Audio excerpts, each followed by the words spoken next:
पुनश्च, और अगली बात कहते हैं तदुत्पत्ति श्रुतेश्च। बोलिए। भाष्यम। उत्पत्ति अत्र न भाव निर्देश किंतु कर्म निर्देश। सूत्र में जो उत्पत्ति शब्द है, प्रायः ये उत्पत्ति भाववाचक संज्ञा होती है कि अमुक वस्तु की उत्पत्ति हुई, शब्द की उत्पत्ति हुई, मकान की उत्पत्ति हुई, उत्पन्न होना, ये भाववाचक होता है सामान्य रूप से। परंतु यहाँ सूचना दे रहे हैं भाष्यकार, अत्र इस सूत्र में उत्पत्ति शब्द भाव निर्देश नहीं है, उस अर्थ में नहीं है जो प्रचलित है, किंतु कर्म निर्देश, किंतु यहाँ कर्म का निर्देश है। कैसे है? क्तिन प्रत्ययस्य कर्मणि अपि विधानात्। उत्पत्ति शब्द में क्तिन प्रत्यय है, तो क्तिन प्रत्यय भाव में तो होता ही है, कर्म में भी होता है, इसलिए यहाँ हम वो वाला अर्थ लेंगे, कर्म वाला, कर्म का निर्देश मानेंगे। तो कैसे अर्थ बनेगा? आगे बढ़ता हूँ। तस्मात् उत्पत्ति ही अर्थात सृष्टि। तो तद उत्पत्ति है ना, तद उत्पत्ति, तो तद का मतलब तस्मात्, उससे। उत्पत्ति यहाँ पर कर्म का वाचक है, तो कह रहे हैं उत्पत्ति का अर्थ हुआ यहाँ पर सृष्टि। तद उत्पत्ति का अर्थ हुआ उससे सृष्टि बनी। क्या बोला? हाँ, यहाँ उत्पत्ति का अर्थ है जो उत्पन्न हुई वस्तु, जो वस्तु उत्पन्न हुई वो है उत्पत्ति, अर्थात सृष्टि। सृष्टि बनी, किससे बनी? प्रकृति से। तो तद उत्पत्ति का अर्थ हुआ प्रकृति से सृष्टि बनी। तद उत्पत्ति श्रुते है अर्थात तत्सृष्टि श्रुते है, प्रकृति से सृष्टि रचना सुनाई देने से, ये अर्थ हुआ। अब वेद को देखो, शास्त्र को देखो, वहाँ लिखा है, श्रुति में लिखा है कि प्रकृति से जगत बना, इसलिए प्रकृति उपादान है, अणु नहीं। प्रकृति से जगत बना, ये शास्त्रों में लिखा है। तत्शब्देन सा एव प्रकृतिर गृह्यते या प्रक्रियते। जो पीछे प्रसंग में प्रकृति चल रही है वही यहाँ पर तत्शब्द से ग्रहण की जाएगी, वही अर्थ लिया जाएगा तत् से, प्रकृति जिसका प्रसंग है। तो कहते हैं प्रकृतेः सृष्टि श्रुतेः, अर्थात प्रकृति से सृष्टि सुनाई दे रही है। प्रकृतेर विकृति विषयी का श्रुतिरस्ति, प्रकृति से विकृति बनी, इस विषय में श्रुति है, वचन है, वेद वचन आदि। इति हेतोश्च प्रकृतिरेव सर्पोपादानम आद्य हेतु, इस कारण से भी प्रकृति ही सबका आदिमूल उपादान कारण है, सर्वप्रथम कारण है, क्योंकि श्रुति वचन में भी यही बात कही है, प्रकृति से जगत बना। श्रुति सुनिए क्या कहती है। श्रुति खलु तम आसीत् तमसा गूढ़मग्रे अप्रकेतम सर्वम सलिलमाइदम। तम आसीत अंधकार था, तमसा गूढ़म अंधकार से सब कुछ ढका हुआ था। अग्रे कब? सृष्टि बनने से पूर्व, प्रलय अवस्था में सब कुछ अंधकार से ढका हुआ था, अंधकार ही था। उस समय सूर्य था ही नहीं, कोई तारा नहीं था, कोई स्टार नहीं था, कुछ भी नहीं था। There was a nebula nebula था तो अंधेरा ही अंधेरा था, कुछ भी नहीं था। ठीक है ना। तो सब कुछ अंधकार में ढका हुआ था। अप्रकृतम, कुछ भी ज्ञान में नहीं आ रहा था, कुछ भी जानने को नहीं समझ में आ रहा था। सर्वम सलिलम आइदम, सब ऐसे सूक्ष्म पदार्थ बिखरा हुआ था। तुच्छेन आभू अपीतम यद आसीत तन महीना जायतैकम। ये देखो श्रुति वचन। आभू अपीतम यद आसीत, आभू नाम प्रकृति का है, पीछे बताया था ना मैंने, ये है मंत्र जिसमें बताया आभू प्रकृति। तुच्छेन, ऐसे चुपचाप पड़ी थी, छोटी सी प्रकृति चुपचाप ऐसे पड़ी हुई थी। तन महीना जायतैकम, तो वो महत्तत्व रूप में प्रकट हुई, ईश्वर ने बनाई। परमात्मा ने नेबुला में विस्फोट किया और प्रकृति से महतत्व बनाया। महीना जायतैकम, एक महतत्व के रूप में उसको कन्वर्ट कर दिया इस प्रकार से। तो भाष्यकार कहते हैं आगे, यद आभू आसीत, जो प्रकृति थी, तथा उत्पत्ति श्रुति, उसी आभू से जगत बना, ये लिखा है श्रुति में। तद तद एव एकम जायते, वो प्रकृति ही एक पदार्थ के रूप में उत्पन्न होती है। महीना रूपेण प्रथमा विकृति सृष्टि, पहली विकृति महतत्व के रूप में प्रकृति से बनाई गई, वो जो सृष्टि है इस तरह से आगे बढ़ी। तो प्रकृति से जगत बना, इसलिए उपादान प्रकृति है, शब्द प्रमाण भी दे दिया। आगे कहते हैं इयम विसृष्टिर्यत आबभूव, ये जो विचित्र प्रकार की विविध सृष्टि है जिसमें लोहा, सोना, तांबा, चांदी, लकड़ी, धातुएं, खनिज पदार्थ, पेट्रोलियम पदार्थ, तरह तरह के प्राणी, ये सारी सृष्टि जो विविध प्रकार की है, यत आबभूव, जिससे ये उत्पन्न होती है, यत जिस मटेरियल से पैदा होती है, यत पूर्वम उक्तम आभू ततः आबभूव सृष्टि। तो जो पहले प्रकृति नाम से, आभू नाम से जिस प्रकृति को कहा था, ततः उसी से सृष्टि आबभूव, उसी से सृष्टि बनाई गई, उसी से उत्पन्न हुई। इति कथनम च योगानुसारी, ये बिल्कुल योगानुसारी है, धातु के अनुकूल है, धातु प्रत्यय के अनुकूल है, सूत्रानुकूल है। ठीक है। तद् इदम तरहि अव्याकृतम आसीत तन्नाम रूपाभ्याम एव व्याक्रियत। तो सृष्टि से पहले सब कुछ अव्याकृतम, कुछ भी बना हुआ नहीं था, प्रलय अवस्था थी, सब परमाणु बिखरे हुए थे, कुछ भी नहीं था। तत् नाम रूपाभ्याम एव व्याक्रियत, परमात्मा ने इस प्रलय वाली अवस्था को बदलकर नाम और रूप दो प्रकार से जगत बनाया।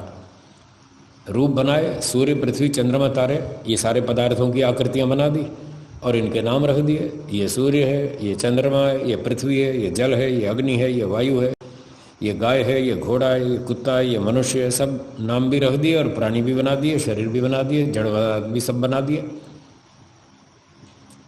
अजाम एकाम लोहित शुक्ल कृष्णाम बहवी प्रजा सृजमानाम सरूपा। तो ये एकाम अजाम, एक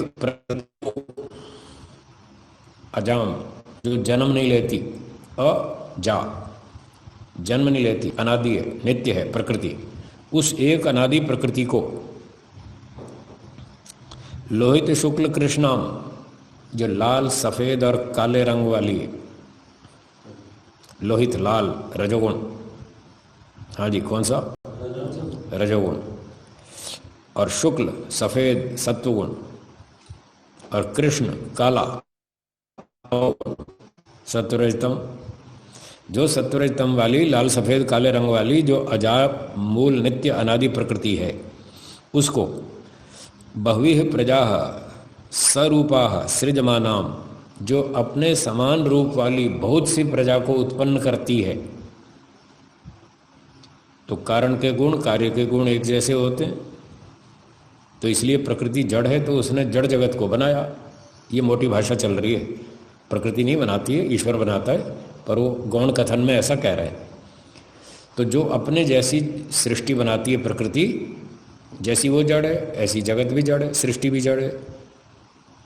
तो जैसे प्रकृति में रूप रसगंधादि गुण है, तो सृष्टि में भी वैसे ही गुण है, रूप रसगंधादि। प्रकृति में तीन कण हैं, सत्वरजतम, सुख दुख मोह देते हैं, तो प्रकृति के पदार्थ, जगत के पदार्थ भी सुख दुख मोह देते हैं। इसलिए अपने समान रूप वाली बहुत सी प्रजा को जो बनाती है, तो प्रकृति से ही जगत बन रहा है। ये सारी बात दिखाना तो ये है, और किसी से नहीं बन रहा। सारी श्रुतियों में यही बता रहे हैं, प्रकृति से जगत बन रहा है, आदि मूल उपादान प्रकृति है। और फिर आगे कह रहे हैं प्रधानात जायते सृष्टि, प्रधान से सृष्टि उत्पन्न होती है, तो प्रधान नाम प्रकृति का ही है, पहले हम पढ़ चुके हैं। इति श्रुति नामना अनिरुद्ध वृत्तौ कुतश्चित उद्धृतम वचनम। तो श्रुति के नाम से ये वचन अनिरुद्ध वृत्ति में कहीं से उन्होंने कोटेशन दी है। कौन से शास्त्र की वो नाम नहीं लिखा, पर कोई दी है कोटेशन किसी और प्राचीन शास्त्र में से। तो सारे श्रुति वचनों का सार क्या हुआ? प्रकृति से जगत बना, अणु से नहीं। इसलिए आदि मूल अणु नहीं है, प्रकृति है, सत्व रजतम। ठीक है, हाँ, मतलब उदाहरण के लिए उसमें बताया है कि जैसे कारण से थे वैसे फिर कार्य क्षेत्र में आए, या फिर ऐसे ही हम थे। कौन से तीन? लाल सफेद। हाँ लिखा है लाल सफेद, तो वैसे ही होंगे। ये वचन उपनिषद का है, श्वेताश्वतर। वैसे तो ये ऋषि दयानंद जी के प्रामाणिक शास्त्रों में नहीं है, लेकिन इसमें बहुत सारे वचन हैं जो वेदानुकूल हैं, और महर्षि दयानंद जी ने भी श्वेताश्वतर उपनिषद के वचन अपने शास्त्रों में कोट भी किए, उद्धृत भी किए हैं। तो ये तो ठीक ही लग रहा है, कोई गलत नहीं। तीन रंग हो भी सकते हैं, इसमें कोई दिक्कत नहीं। समाधि में बैठ के ऋषियों ने देखा होगा, और वेद में कहीं लिखा होगा, वेद में लिखा होगा है। तीन रंग से तात्पर्य यहाँ प्रकृति के तीन गुण हैं, तीन रंग। रंग लाल सफेद काले रंग वाली। लाल कौन सा? मतलब लोहित। लाल रजो, हाँ लोहित लाल रजोगुण का। मतलब इस प्रकार के रंग भी हैं और उसके अंदर वो प्रभाव भी है, रासायनिक प्रभाव भी जो हम बोलते हैं। वो तो प्रभाव तो अलग हो गए ना। लाल रंग तो चंचलता का प्रतीक है। आप लाल रंग को देखो, आप ऊंचे नीचे हो जाएंगे, चंचलता आ जाएगी, ठीक है ना।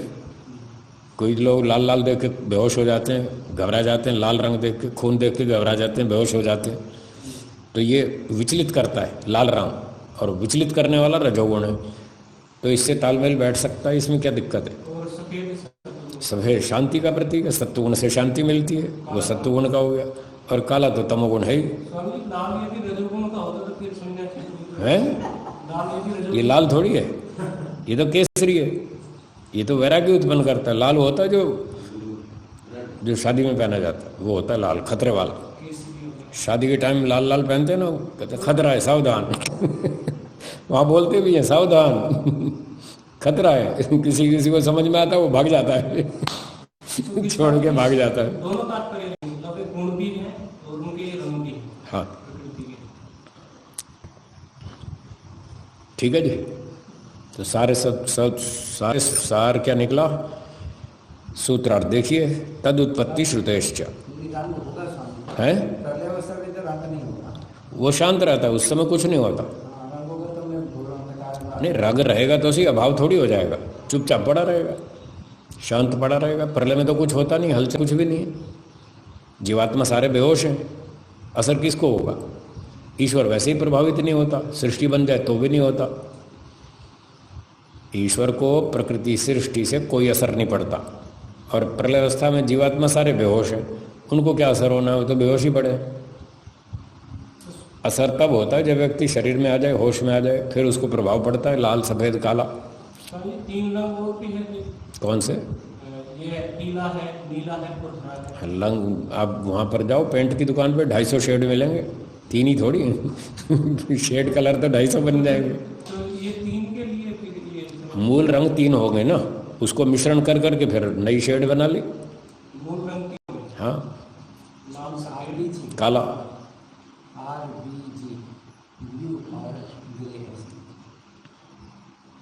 ठीक है। तो ये हरा और नीला ये उनके सम्मिश्रण से बनाए होंगे। अब हमारे पास तो शास्त्र का प्रमाण है, आप अपने पक्ष का प्रमाण दो। आप पहले तो स्थापना करो, आप कितने रंग मानते हैं। पहले तो पक्ष की स्थापना करो, कितने रंग मानते हैं, फिर प्रमाण दो। और जब तक स्थापना नहीं है, प्रमाण नहीं है, तब तक इसको मान के चलो, आगे देख लेंगे जो होगा। 7 रंग तो इसमें देखते हैं ना। हाँ, 7 रंग सूर्य की किरणों में होते हैं। वो 7 कहाँ से बने? मूल उपादान क्या है? सत्वरजतम। सत्वरजतम में कितने रंग हैं? 3।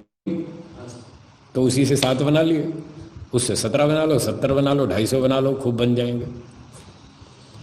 चलिए सूत्रार्थ लिखिए। तदुत्पत्ति श्रुतेश्च, प्रकृति से ही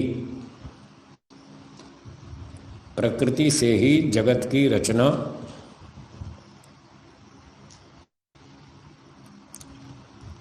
प्रकृति से ही जगत की रचना श्रुतियों में बताई गई है। प्रकृति से ही जगत की रचना श्रुतियों में बताई गई है।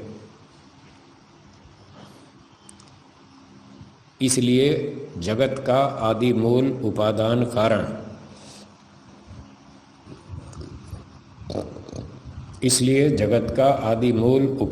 कारण प्रकृति ही है।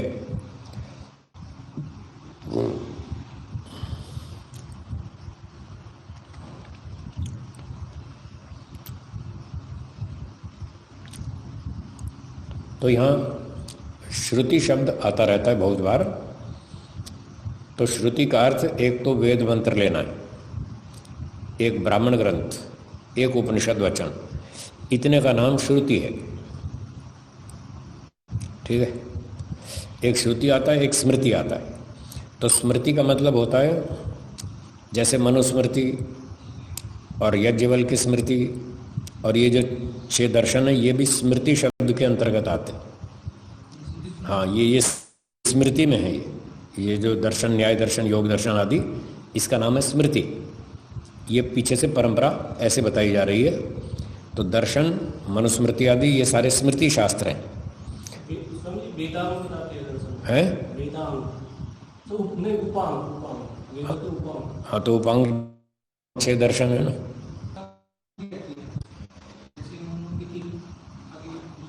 हाँ, उसमें सीधा सीधा वेदों से सीधा संबंध रखते हैं।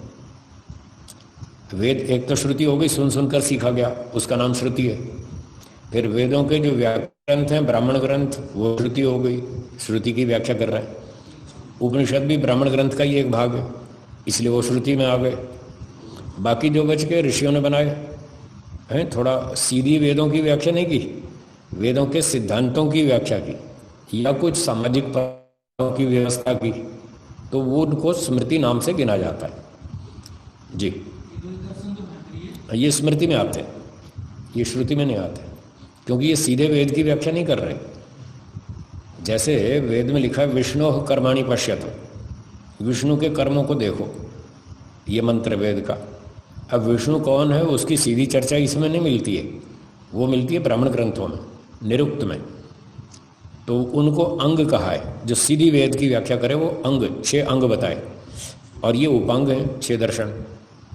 तो ये थोड़ा इनडायरेक्ट कनेक्शन है इनका वेदों से, अंगों का डायरेक्ट कनेक्शन है, दर्शनों का इनडायरेक्ट है, इसलिए उपांग नाम बोला इसको। तो ये सीधी व्याख्या नहीं करते, पर वेदों के सिद्धांत की व्याख्या जरूर करते हैं। ये सेक्शन इनके पास है, सिद्धांत की व्याख्या, वो शब्दों की व्याख्या कर देंगे, इतना फर्क है। तो इसलिए इनको स्मृति शास्त्रों में गिना जाता है। ठीक है।